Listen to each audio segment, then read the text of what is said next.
சீர்காழி சட்டைநாதர் திருக்கோவிலின் தனிச்சிறப்புகள் இந்த பதிவிலும் தொடர்கிறது. ஓம் என்ற பிரணவ மந்திரத்திற்கு பொருள் தெரியாத பிரம்மரை முருகன் சிறை வைத்தார்.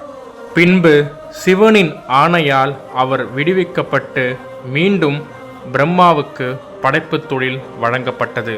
அதன் பொருட்டே மகிழ்ச்சி அடைந்த பிரம்மர் இங்கு சுயம்பாக தோன்றிய சிவலிங்கத்திற்கு பூஜை செய்ததால் இங்குள்ள சிவலிங்கம் பிரம்மபுரீஸ்வரர் என்று அழைக்கப்படுகிறார்.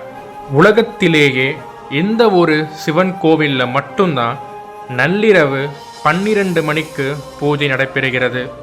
ஆமாங்க, வாரந்தோறும் வெள்ளிக்கிழமை சுக்கிரவார பூஜையானது இந்த கோவிலில் நள்ளிரவு 12 மணிக்கு நடைபெறுகிறது.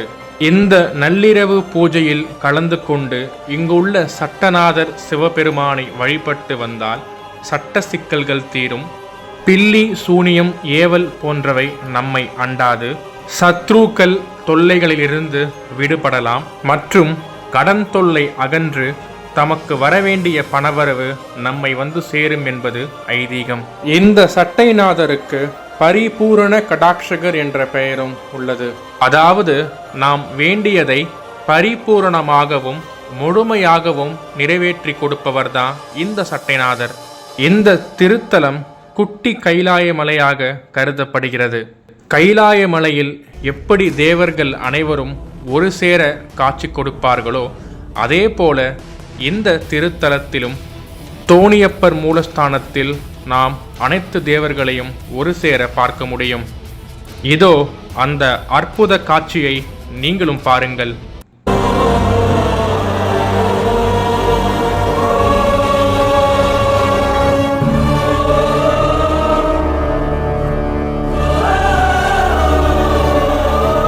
ஒரே மூலஸ்தானத்தில் இங்கு பிரம்மா, விஷ்ணு, சிவன் இருப்பதால் இங்கு வழிபட்டால் முக்கடவுளின் ஆசீர்வாதங்களும் நமக்கு முழுமையாக கிடைக்கும் என்பது நம்பிக்கை.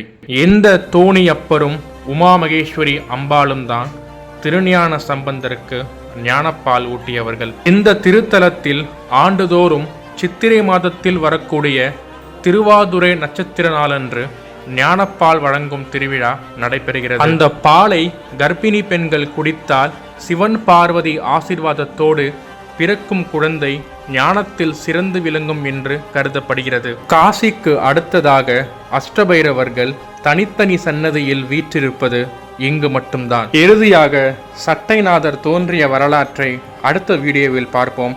சேனலை சப்ஸ்கிரைப் பண்ணி வச்சுக்கோங்க. நன்றி.